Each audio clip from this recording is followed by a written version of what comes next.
Psalm 34, verse 19 and 20. I read. Many are the afflictions of the righteous, but the Lord delivereth him out of them all. He keepeth all his bones. Not one of them is broken. God will bless his word in the name of Jesus. Let's go again to the book of Joel, chapter 2, verse 21. Joel 2:21. Are you there with me? Please ask the band members, are they there with me? Joel 2:21. Please, if you don't have a Bible, join somebody with a Bible. But it will be a shame that you have galaxy of all the highest galaxy. You don't have Bible of 150.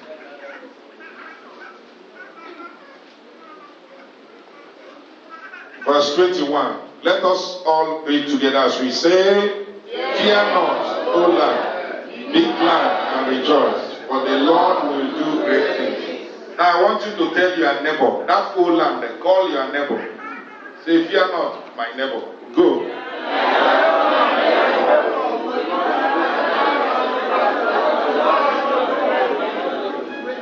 Now I want you to personalize it. Talk to yourself now.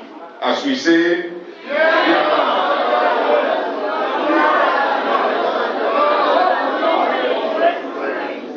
God will bless you in the name of Jesus. What is happening? Where are you going? Don't say, get us. We band boys, they do. I'm a member of the land. I know how we behave. God will help us in the name of Jesus. But thanks be to God, most band boys are now correct ministers of God. Many of them every day are changing for the good as well. And God will bless us all in Jesus' name. Amen. May God bless his word in the name of Jesus. The topic of this message is bringing God to your rescue. Bringing God to your rescue. I want you to say it. Bringing God to your rescue. Say it louder. Bringing God to my rescue. God will bless his word in the name of Jesus. Amen. God will come to your rescue today in the name of Jesus. Amen. Before I go on, let me read from New Living Translation. That's Psalm 34, verse 19 only. And the Bible says, the righteous person faces many troubles, but the Lord comes to the rescue each time. That is New Living Words. It says, there are many troubles besieging a righteous person, but the Lord comes to the person's rescue. What? How many times? He said, each time, meaning that anytime trouble arrives, God arrives. And it will be the same for you. In the name of Jesus. Bringing God to your rescue. Now the Bible where we read now says, many are the troubles, afflictions, persecutions, trial, temptations of the righteous. But the good news is that God delivers him from them all. And none of his bones shall be broken. That's why the other place we read in Joel, chapter 2, verse 21 says, don't be afraid. Be rejoicing, for God will do what? Great things. If you read from the beginning, you find out where troubles and temptation problems came as a result of sin of man. But God was promising his people. He said, don't be afraid. I will do something great in your life. So God is ever willing to rescue you. But we need to find out some facts that will help us today. Ask your neighbor, are you ready now? Or touch your neighbor on the nose and say, are you ready? Number one is that the Bible says something that is very important. It says, many are the afflictions of the righteous. Who is the righteous? St. Paul also confirmed that in 2 Timothy chapter 3. Let somebody read it. 2 Timothy 3, 11 to 12. St. Paul said something this psalm is saying.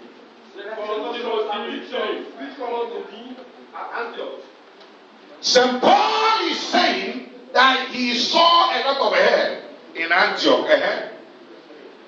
Come unto me at Antioch and Iconium. At Lystra. Yes. What persecutions I endured. What persecutions I did what? Endured. Read. But out of them all the Lord delivered me. From all of them all, what happened? Then he made a point for me and you in the next verse. Read it. Verse 12.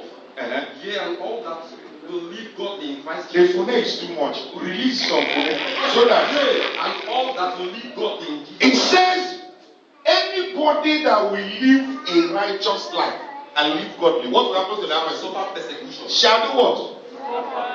So the Bible says, the righteous, many are the troubles and afflictions of the righteous. Now the question is, who is the righteous? St. Paul said, those who live what? Godly. Then if you read Revelation chapter 12, verse 17, the Bible said in B part that those who keep the commandments of God and bear the testimony of Jesus Christ, they are classified as the what? Righteous. As the what? Righteous. Now the question is it now a crime for you to become a righteous person? When the Bible is telling you that you will see hell. Hello. I know some of you also are saying now. There is somewhere they wrote in the book of in Isaiah that the righteous perish. Have you read that before? And not do what? Take it into hand. In my village, one man who makes people laugh is a clown. I was telling him, preaching to him how he will repent. He said he repent to become what? A good person. A righteous person. He said no, to become a righteous person. Haven't I read in the Bible that righteous men perish? I say how he quoted the scriptures. Immediately I read, the righteous perish. He says stop there. And you want me to perish. I don't want to perish. That's why I don't want to be a righteous person. Are you listening to me? Some minds will be saying, it's even better I start living anyhow so that my trouble will come down. But let me tell you the reasons why the righteous face too many troubles. And the good news there is that the Lord delivers him from what? And none of your bone shall be broken. Amen. Something St. Paul said, I saw hell in Antioch and Iconium, but the Lord delivered me from. That means what the psalmist is saying, St. Paul experienced it. It's practical to St. Paul. To the psalmist, David was prophesying. But this man saw the prophecy manifest in his own life. He said, I went through hell, but what happened?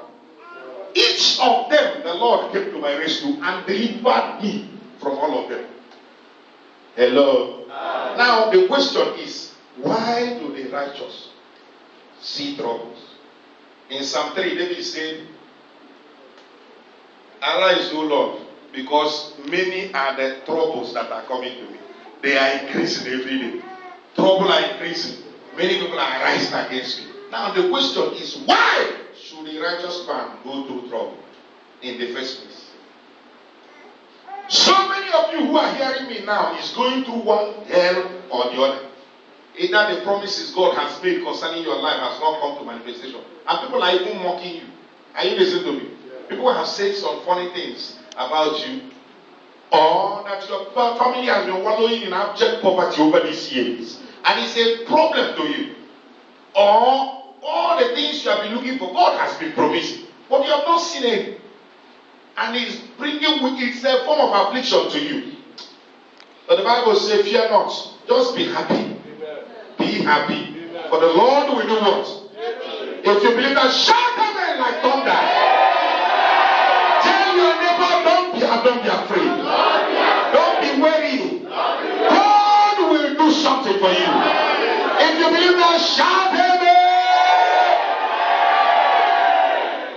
God will do something for you. Listen to me. All those problems you are going through, somebody died in your house, somebody is about to die, you are looking for a child, you have not seen it, you are looking for a job, you have not seen it, you are promised God this one and that one is one problem on your. Let me tell you one thing about this life. Everybody that is looking at me here have one problem or the other. Am I correct? Yes. Even the rich also cry. Do you believe that? Yes. Sometimes some people believe. My mother always tell me when she was alive. Whenever I say, what is income below, I like be like this person. Are you listening to me? When I say it, my mother will shut you up and say, do you know what that person is going through? If you want to be like him, do you want to take only the blessings of the person and leave the sorrow of the person? I want to be like Goodluck Jonathan. Do you truly want to be like him? So that you will see the heat on that seat. Obama is blessed. I want to be like Obama. Have you seen the gray hairs on the head of Obama? There is a saying that on his lies the head that wears the crown. But you will not understand. Like some people are clamoring, I want to be this, I want to be governor. Until you get in there, you will not know what is happening there until you go in. And when people are envying you, you will be beating them. Hello. There are some rich men, the way they made their riches and what they belong to. When you envy them, they laugh at you because you don't know what they are going through. Are you listening to me? Yes, so everyone that is looking at me here have one affliction or the other. No family, no human being is free from one trouble or the other. Am I correct? Yes. But for the righteous man, his own case is that God will deliver him. Amen. But the unrighteous, God is not committed to delivering you. Are you listening to me? Yes. That's the difference. So listen to me. Why the afflictions of the righteous come at all? Why you have been questioning since I started worshiping God into the spirit. This is when trouble has started. Some of you who were doing one form of prostitution or the other in school, at a point you decided to give your life to Christ, and poverty came from all and brought all his brothers, and you are saying, won't I just go back to where I started from? Listen to me. While you are going through all these things you are going through, in the school they refuse that you will graduate. Trouble here and there. One department, trouble, this and that. You are saying, why?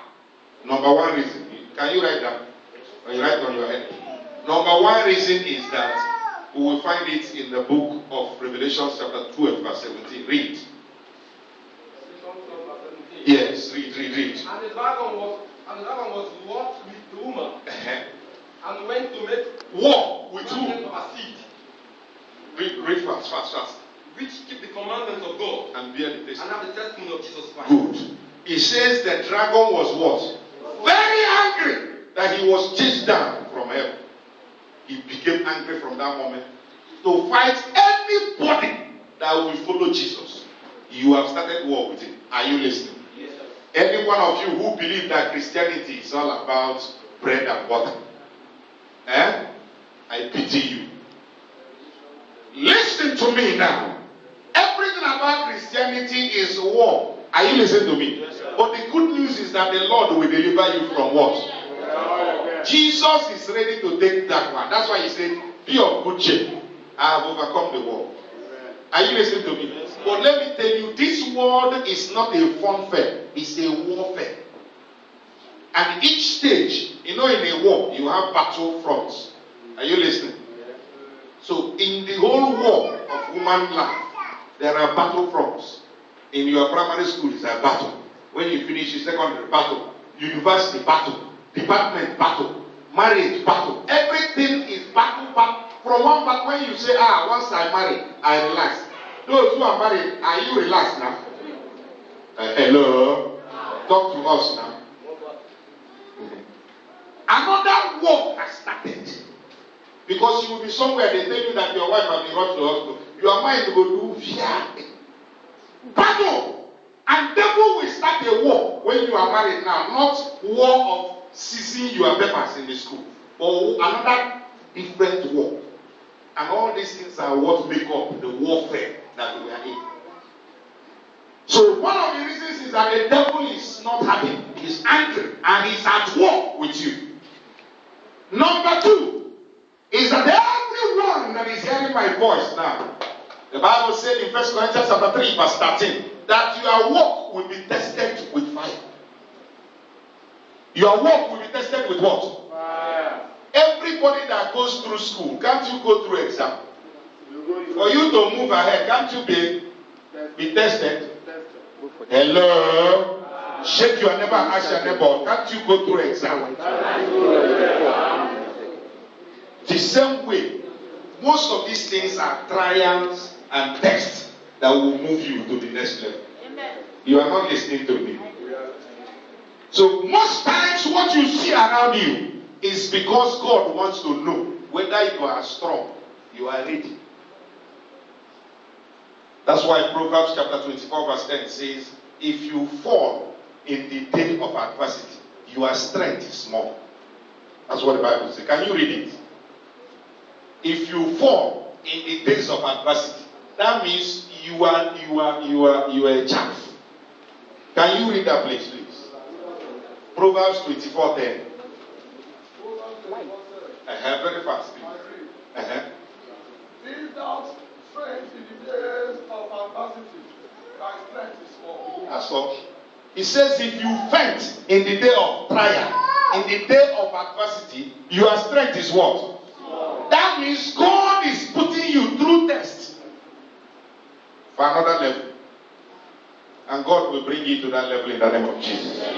Number 3 reason why you are facing what you are facing, or trials and temptation you are going through, is because God wants to bring you into the paths of righteousness. Hello? Deuteronomy 8:2 and 3. The Bible says that why God took the Israelites through those journeys and made them to be hungry, give them food, make them to go through this thing, is to humble them and to make them live right. Hello? Some of these things you are going through is for God to put you